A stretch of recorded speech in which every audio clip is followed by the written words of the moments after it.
Om Swastiastu, selamat siang. Perkenalkan, nama saya Kadek Ari Mandala Pramana Putra dengan NIM 2025 Yang saya hormati Bapak dosen, kemudian teman-teman yang saya cintai. Nah, pada penugasan kali ini saya akan mereview 8 artikel, baik itu dari artikel karawitan, kemudian tari, seni rupa, film, dan juga artikel yang lainnya.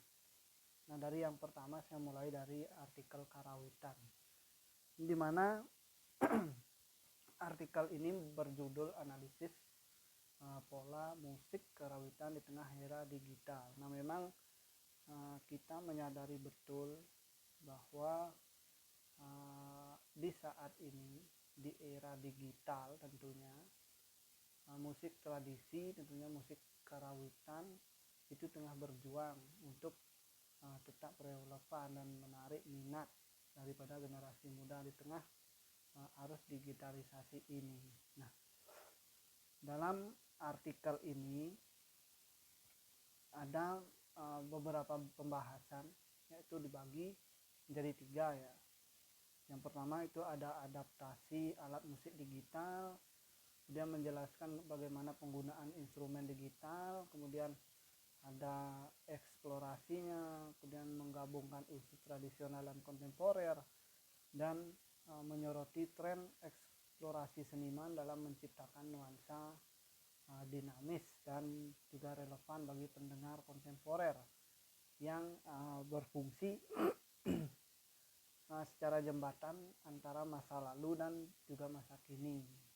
Nah, kemudian dari artikel ini saya melihat ada beberapa kekurangan. Yang pertama,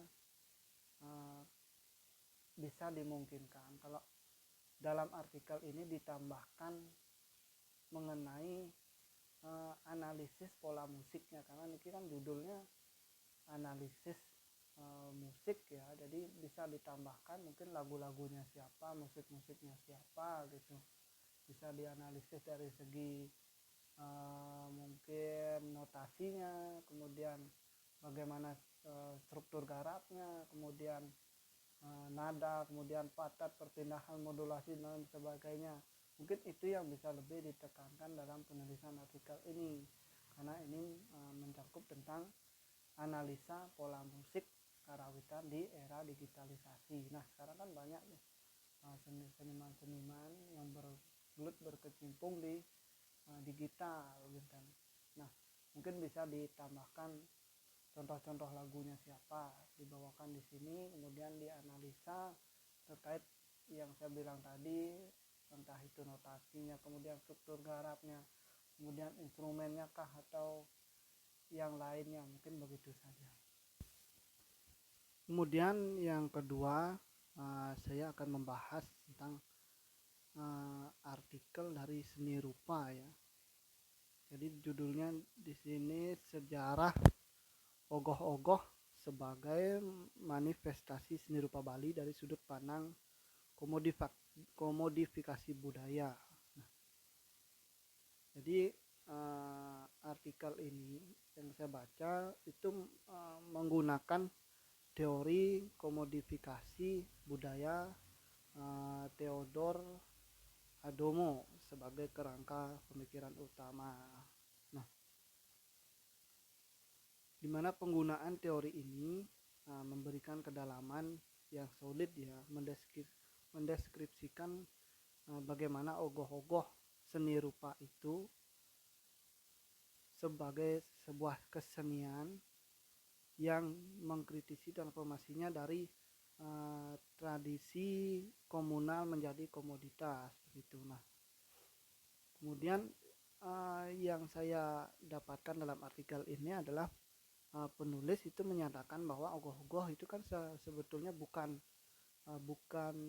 kaitan atau tidak ada tercantum dalam ajaran agama Hindu, ada ogoh-ogoh di malam pengerupukan, tetapi itu pure adalah kreativitas para seniman membuat sebuah ogoh-ogoh kemudian diarak di malam penggerupukan dengan tujuan untuk memeriahkan saja begitu. Nah, kemudian produk ini kan adalah budaya yang populer dijelaskan, dan muncul baru-baru lahir itu pada tahun 1980-an ya, dan bukan suatu ritual keagamaan begitu yang wajib dilaksanakan. Nah, jadi hal ini juga menurut dia penting sekali untuk meluruskan persepsi publik ya, baik itu saudara kita yang Hindu maupun non Hindu yang kerap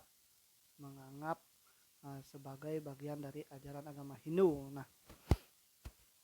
Nah, jadi dalam artikel ini memang saya sangat tertarik sekali dengan artikel Diki, karena membahas tentang ogoh-ogoh, di mana belakangan ini kan ogoh-ogoh menjadi perbincangan, diperlombaakan.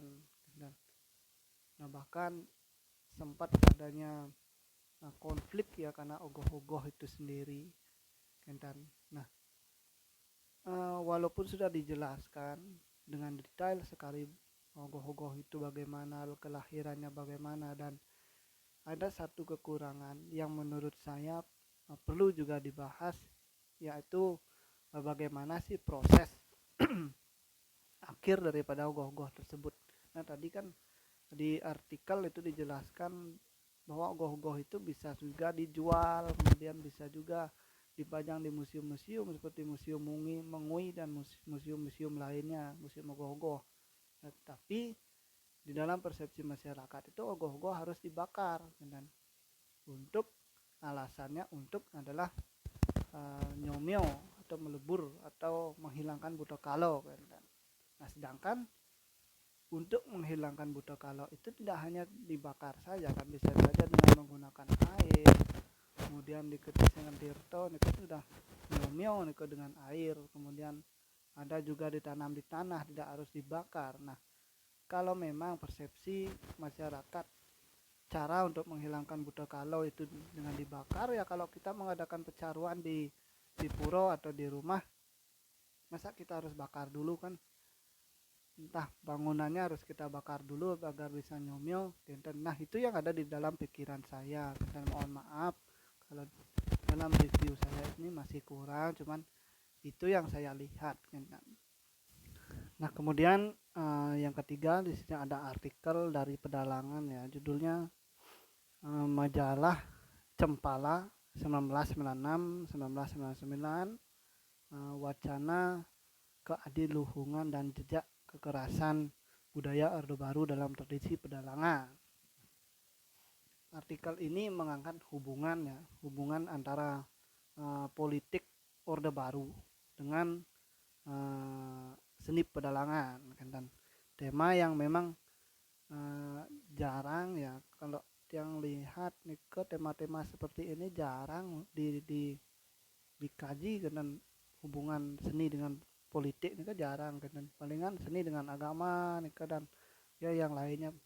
Nah, dalam artikel ini kan menyajikan latar sejarah lengkap tentang pembentukan Popadi dan Senawangi oleh militer pasca 1965 dan adanya di dokumenter yang kuat, penulis menelaah dari ada isinya, kemudian narasi, kemudian simbol tokoh wayang yang menjadi simbol kekuasaan di Orde Baru.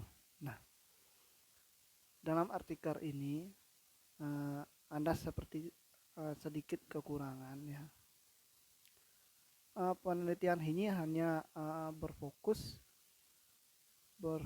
pada sumber tertulis, kemudian belum ada wawancara dengan dalang mungkin, atau pengurus Popadi atau pelaku seni yang hidup pada masa Orde Baru. Nah, itu saja untuk di artikel Pedalangan. Kemudian kita ke artikel Tari ya. Tadi judulnya itu Studi Estetika Seni Pertunjukan di Era Global. Nah, artikel ini membahas yaitu perkembangan estetika seni pertunjukan di tengah dinamika globalisasi dan perubahan sosial yang cepat gitu.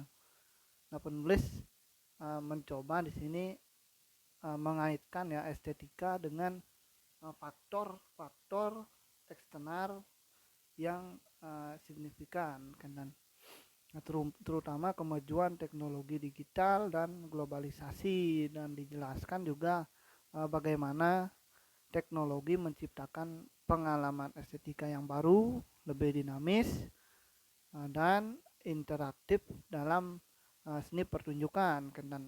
Nah, dalam artikel ini ada beberapa kekurangan kan, yang kurangnya itu mencakup luasnya, mulai dari Plato hingga wayang kulit. Kemudian ada analisis terhadap studi kasus lokal yang disajikan.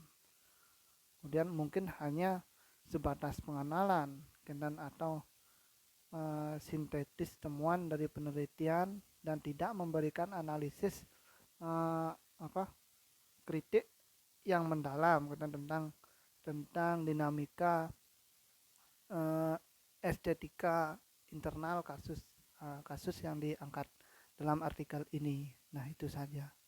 Kemudian ada artikel dari Kria, di mana artikel ini berjudul Jurnal Tugas Akhir Perancangan Produk Set Perhiasan Bergaya Postmodern dengan Inspirasi Budaya Suku Osing. Nah, artikel ini membahas tentang perancangan set perhiasan dengan gaya postmodern yang mengambil inspirasi dari budaya suku Osing ya.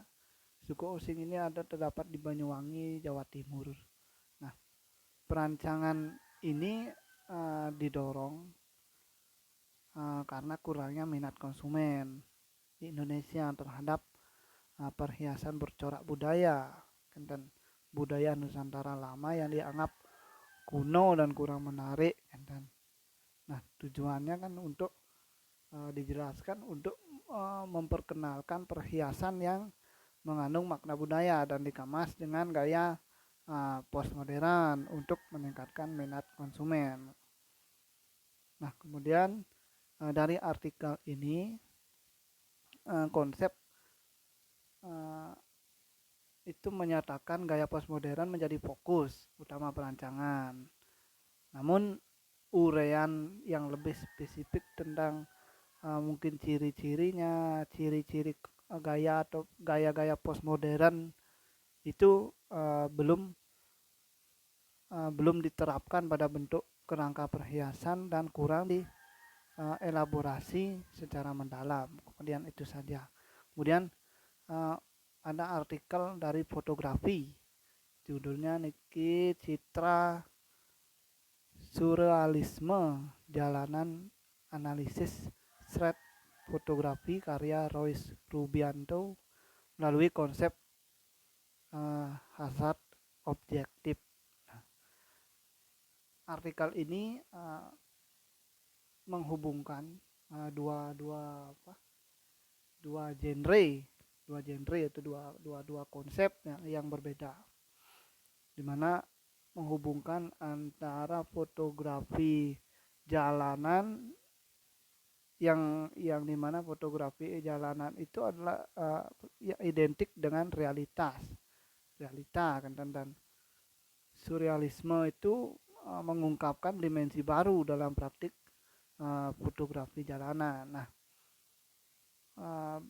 disimpulkan di sini bahwa fotografi jalanan dapat memperkaya wacana ya, dan praktik seni dengan menggunakan surrealisme dan kehidupan sehari-hari dan menawarkan sudut pandang manusia yang unik di era teknologi.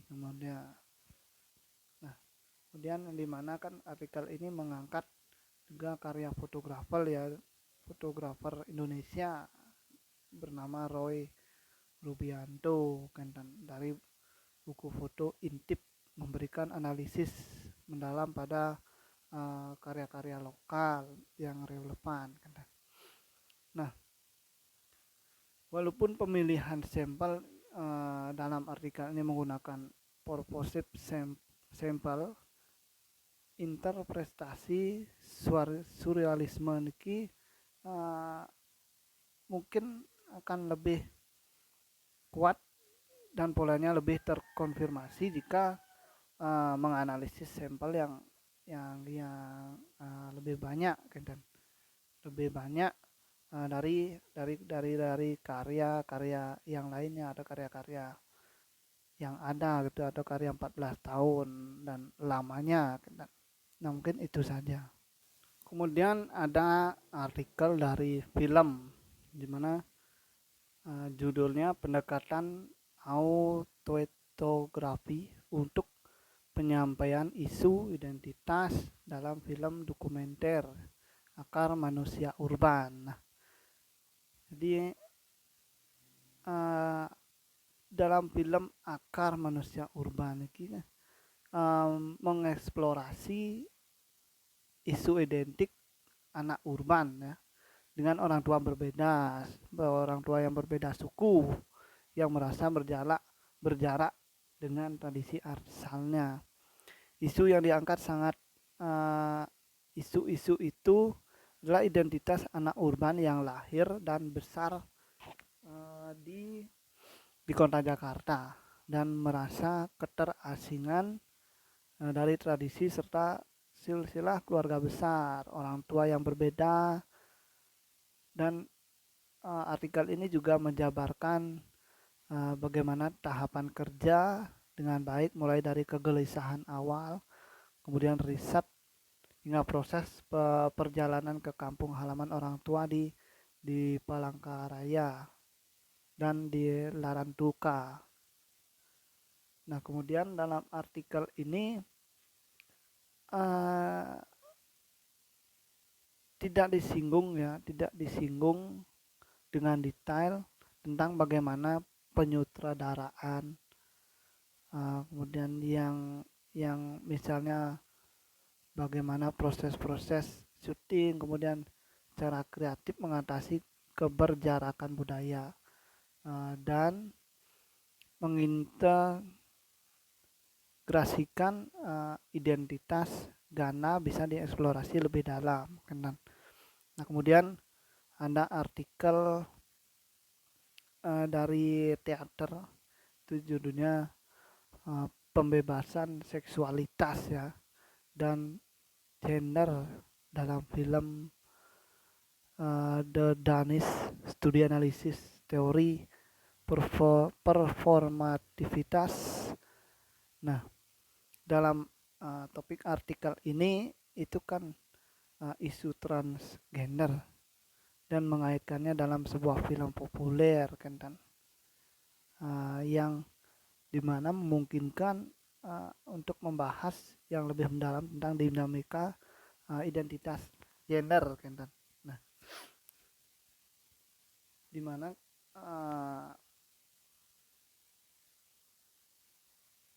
gender itu kan adalah sebagai sesuatu yang dimana itu merupakan sebuah kondisi kelompok yang ada di awal abad 20 ya, dimana itu menyoroti tantangan medis, kemudian stigma dan diskriminasi yang dihadapi oleh di sini disebutkan ada Lily LB pada abad 20. Nah, dari artikel ini terdapat banyak sekali pengulangan ya, yang cukup banyak mengenai konsep dasar gender tersebut, di mana definisi, sifatnya, dan peran tindakan berulang dijelaskan di pendahuluan, kemudian di bagian-bagian lainnya juga terlalu banyak pengulangan untuk menjelaskan hal tersebut. Itu saja sih. Terima kasih.